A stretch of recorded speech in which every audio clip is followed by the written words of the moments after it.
ಸಮಾಕರ್ಷಾಧಿಕರಣ ಅಂತ ಈಗ ಪ್ರಾರಂಭ ಕಾಣಬೇಕಾಗಿದೆ.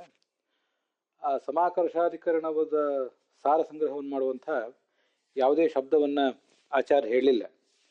ಅದು ಯಾಕೆ ಹೇಳಲಿಲ್ಲ ಅಂತ ಹಿಂದೆ ಪ್ರಶ್ನೆ ಮಾಡಿಕೊಂಡು ಅದಕ್ಕೆ ರಾಘವೇಂದ್ರ ಸ್ವಾಮಿಗಳು ಉತ್ತರನೂ ಕೂಡ ಕೊಟ್ಟಿದ್ದಾರೆ.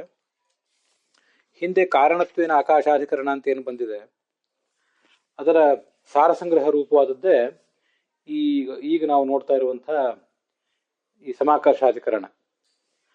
ಆದ್ದರಿಂದ ಪ್ರತ್ಯೇಕವಾದ ಶಬ್ದವನ್ನೇನು ಆಚಾರ್ಯರು ಈ ಸಮಾಕರ್ಷಾಧಿಕರಣದ ಸಾರವನ್ನು ಸಂಗ್ರಹ ಮಾಡಲಿಕ್ಕಾಗಿ ಹೇಳಲಿಲ್ಲ. ಇದು ಒಂದು ಅಭಿಪ್ರಾಯ. ಅಥವಾ ಜ್ಯೋತಿರಧಿಕರಣ ಅಂತ ಹಿಂದೆ ಬಂದಿದೆ. ಆ ಜ್ಯೋತಿರಧಿಕರಣದಲ್ಲಿ ಏನು ವಿಷಯ ಬಂದಿದೆಯೋ ಅದೇ ವಿಷಯ ಸಮಾಕರ್ಷಾಧಿಕರಣದಲ್ಲೂ ಬಂದಿದೆ.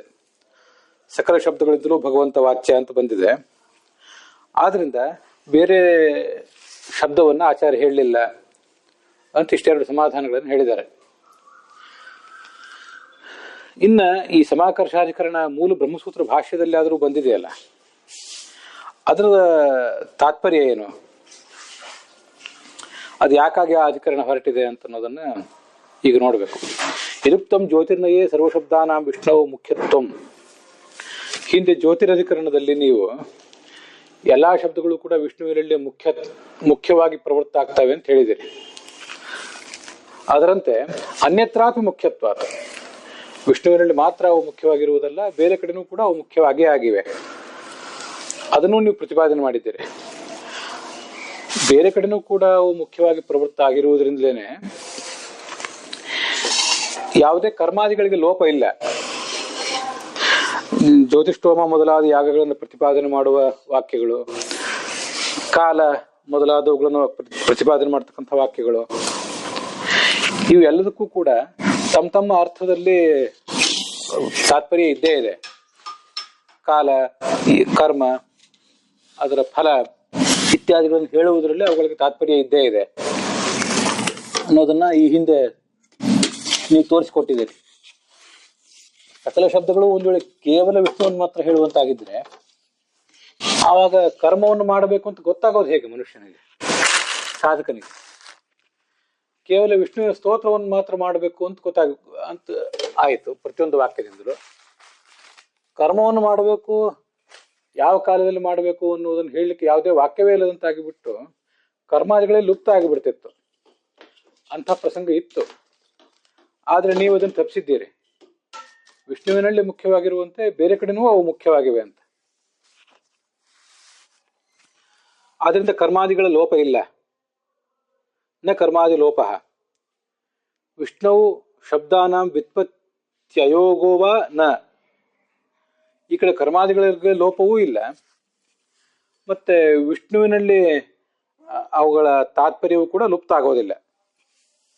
ವಿಷ್ಣುವಿನಲ್ಲೂ ತಾತ್ಪರ್ಯ ಇದೆ, ಆದ್ರಿಂದ ಅವನು ಸರ್ವಶಬ್ದ ವಾಚ್ಯನಾಗಿದ್ದಾನೆ. ಕರ್ಮ, ಕಾಲ, ಫಲ ಇತ್ಯಾದಿಗಳು ಕೂಡ ಸಿದ್ಧ ಆಗ್ತವೆ. ಇಷ್ಟು ನೀವು ಹೇಳಿದ್ದೀರಿ. ತದಯುಕ್ತಂ, ಅದು ಸರಿಯಲ್ಲ. ಹೀಗೆ ನೀವು ಪ್ರತಿಪಾದನೆ ಮಾಡಿದರೆ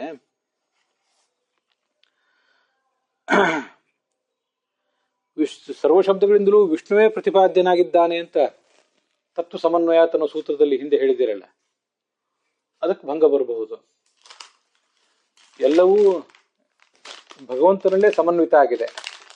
ಎಲ್ಲಾ ಶಬ್ದಗಳ ತಾತ್ಪರ್ಯವೂ ಕೂಡ ಭಗವಂತನಲ್ಲೇ ಸಮನ್ವಿತ ಆಗಿದೆ ಅಂತ ಈ ಹಿಂದೆ ಹೇಳಿದಿರಿ ನೀವು. ಅದಕ್ಕೆ ಇದು ಭಂಗ ಬಂತು. ವಿಷ್ಣುವೂ ಆಗಿದ್ದಾನೆ, ಮತ್ತೆ ಕರ್ಮ, ಕಾಲ ಮೊದಲಾದವುಗಳು ಆಗಿವೆ ಅಂತ ಹೇಳ್ತಾ ಇದ್ದೀರಿ. ಹೀಗೆ ಹೇಳ್ಬಿಟ್ರೆ ವಿಷ್ಣುವೇ ಪ್ರತಿಪಾದ್ಯನಾಗಿದ್ದಾನೆ ಅನ್ನೋ ತಾತ್ಪರ್ಯಕ್ಕೆ ಭಂಗ ಬಂತು. ತತ್ವ ಸಮನ್ವಯಾತ್ ಅನ್ನೋ ಸೂತ್ರದ ಆಶಯಕ್ಕೆ ಅದು ವಿರುದ್ಧ ಆಯಿತು ಅಂತ ಈ ಒಂದು ಪ್ರಶ್ನೆ ಬರಬಹುದು. ಆ ಪ್ರಶ್ನೆಗೆ ಉತ್ತರ ರೂಪವಾಗಿ ಈಗ ಮುಂದೆ ಈ ಎಲ್ಲ ವಿಷಯಗಳನ್ನು ಪ್ರತಿಪಾದನೆ ಮಾಡಬೇಕು. ಅದು ಹೇಗೆ ಅಂದ್ರೆ, ಅಕ್ಷಾದೇವತ, ಅಕ್ಷ ಅನ್ನೋ ಶಬ್ದ ಇದೆ. ಅಕ್ಷ ಅನ್ನೋ ಶಬ್ದ ಇಂದ್ರಿಯಗಳನ್ನು ಹೇಳ್ತದೆ, ಹಾಗೆ ಜೂಜಾಟವನ್ನು ಹೇಳ್ತದೆ. ಹೀಗೆ ಅದಕ್ಕೆ ಅನೇಕ ಅರ್ಥಗಳಿವೆ. ಅನೇಕ ಅರ್ಥಗಳಲ್ಲಿ ಅದು ಮುಖ್ಯ.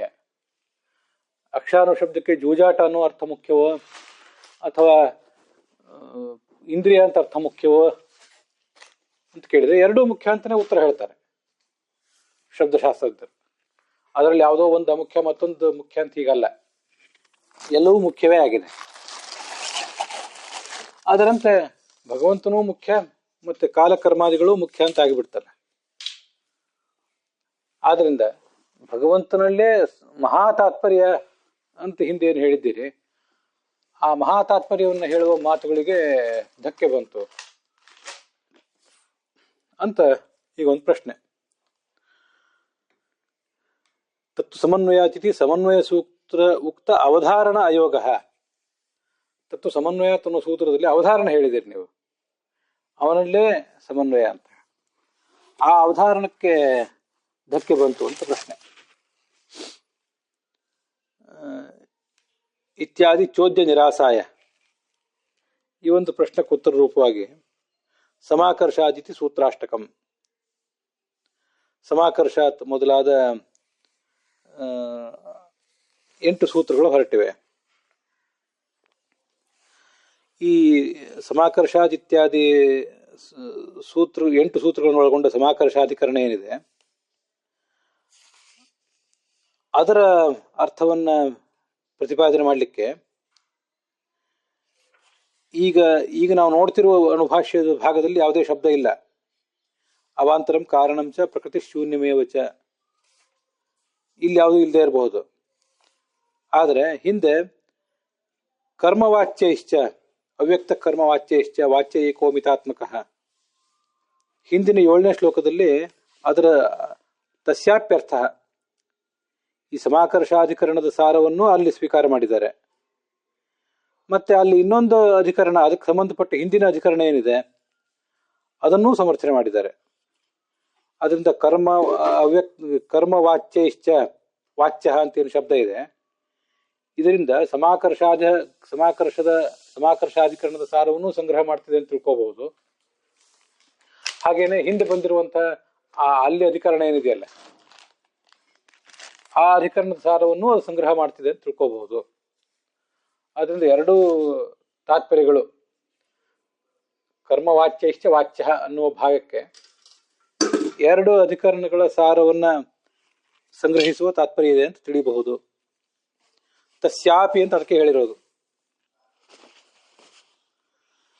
ಈ ಸಮಾಕರ್ಷಾದಿತ್ಯಾದಿ 8 ಸೂತ್ರಗಳನ್ನು ಒಳಗೊಂಡ ಏನು ಸಮಾಕರ್ಷಾಧಿಕರಣ ಇದೆ, ಅದರ ಅರ್ಥವನ್ನು ಮತ್ತೆ ಹಿಂದೆ ಬಂದ ಅಧಿಕರಣದ ಅರ್ಥವನ್ನು ಎರಡನ್ನೂ ಕರ್ಮವಾಚ್ಯೈಶ್ಚ ಎಂಬ ಸೂತ್ರ ವಿವರಿಸಿದೆ ಅಂತ ತಾತ್ಪರ್ಯ ಆಗ್ತದೆ.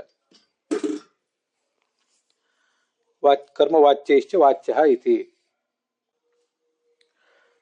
ಅಲ್ಲಿಗೆ ಈ ಭಾಗ ಸಮಾಪ್ತವಾಗಿದೆ.